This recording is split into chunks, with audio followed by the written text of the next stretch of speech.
kode ASCII, EBCDIC, dan Unicode. Ini digunakan untuk menulis angka 0 sampai 9, huruf A sampai Z huruf kecil, huruf A sampai Z huruf besar, huruf A sampai Z, kemudian tanda baca, alfa, kemudian string, dan seterusnya, kemudian shift, control, alt, enter, dan sebagainya. Dan terutama untuk Unicode itu ada gambar emoji dan sebagainya. Nah, sekarang kita pelajari dulu ASCII. Nah, ini kita tinggal baca saja dari Wikipedia Bahasa Indonesia, ensiklopedia bebas. Ini dibaca saja.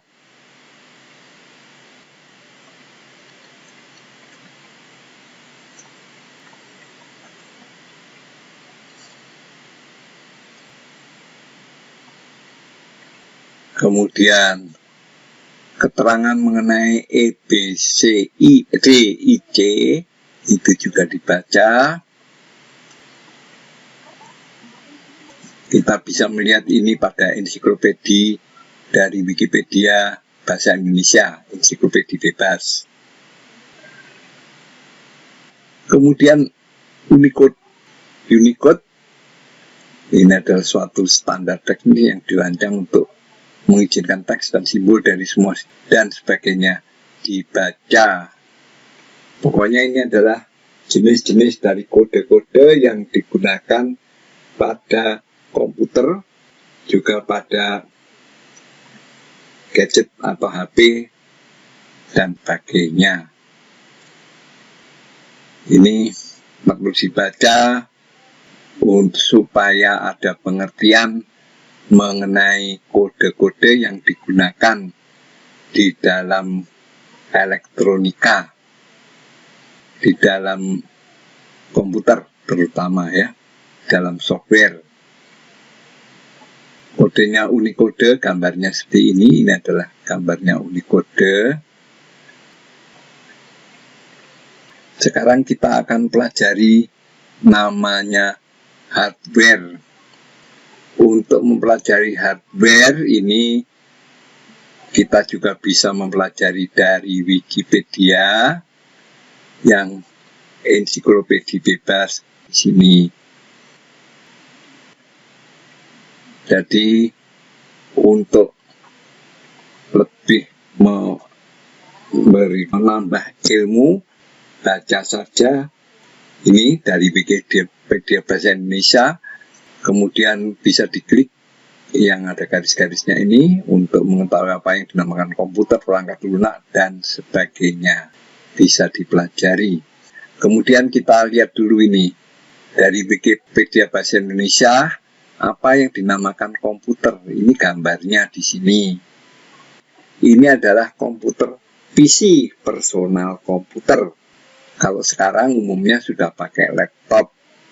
Ini PC, personal komputer, tapi bagian-bagiannya sama dengan yang ada di dalam laptop. Hanya saja kalau di dalam laptop itu dalam ukuran yang lebih kecil, yang mudah dibawa-bawa kemana-mana.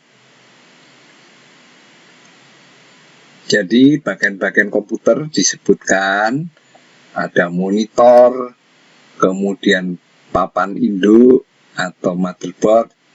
Ini ya, jadi kalau dilihat di sini, monitor ini gambar nomor 1 ini, kemudian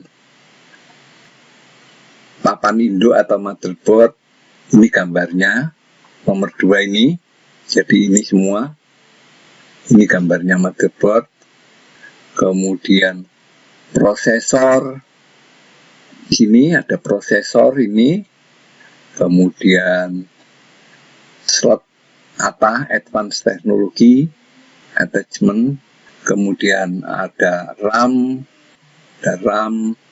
kemudian ada slot PCL, Printer Control Language, PCL slotnya ini,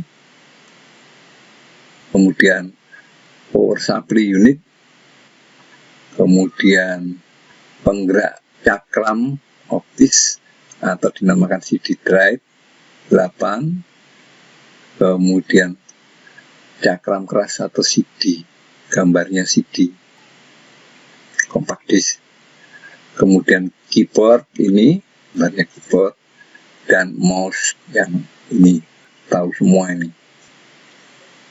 Komponen dalam peralatan komputer terdiri dari motherboard, kemudian RAM, random access memory. Ini pada waktu kita membuat program itu kita menggunakan RAM ini, tapi ini hanya tersimpan sementara kalau kita menjalankan program. RAM ini sifatnya volatile, jika listrik off atau yang mati langsung rekaman itu juga akan hilang. Basis bus digunakan untuk menghubungkan semua komponen dalam menjalankan tugasnya. Ada istilah-istilah ECL, ESA, USB, dan sebagainya.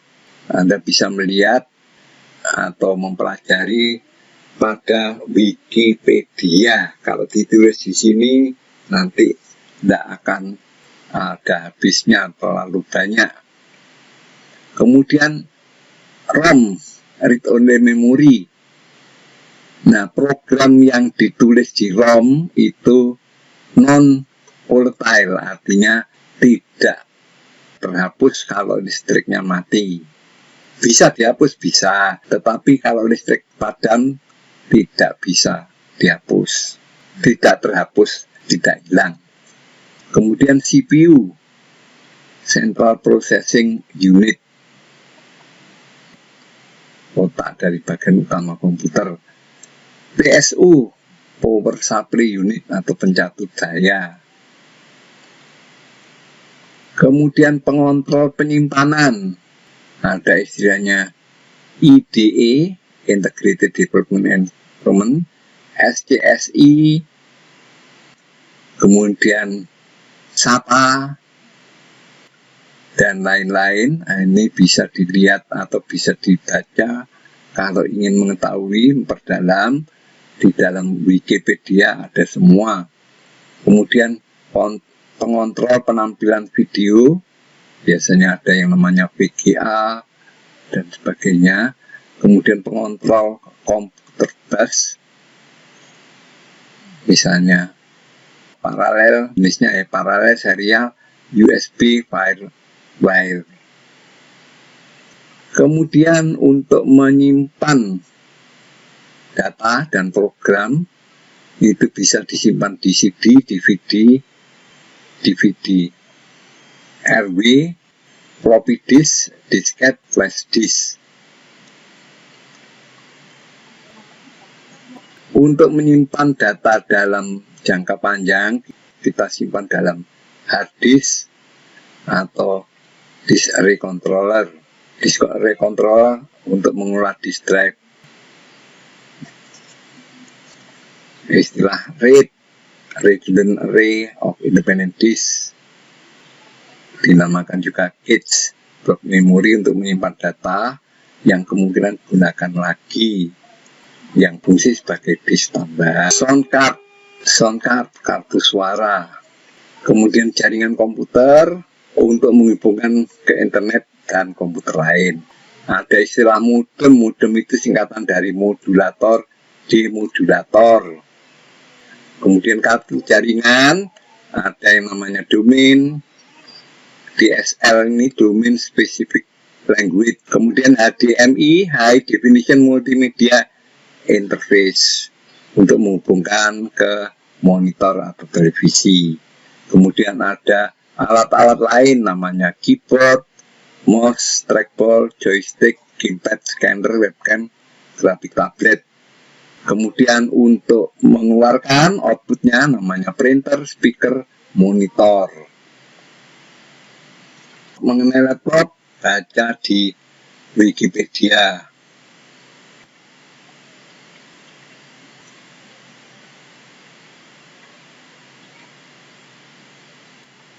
jenis-jenis laptop, notebook, netbook, dan sekarang masih ada yang lebih bagus lagi. Ini ada mainstream, tablet PC, dan lain-lain.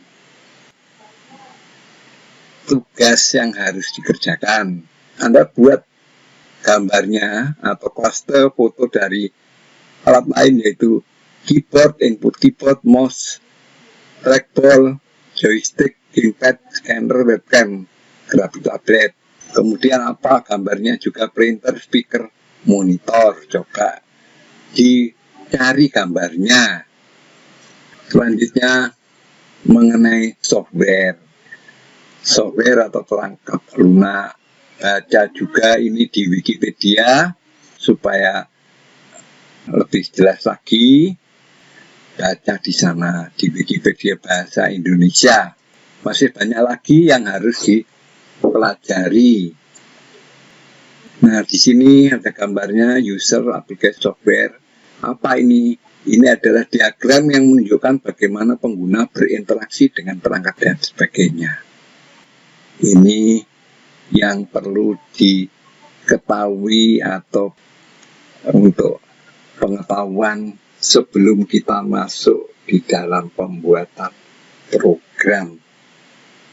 Jadi ini pendahuluan. Jadi jangan kita membuat program tanpa mengetahui apa sebenarnya komputer, apa itu hardware, apa software.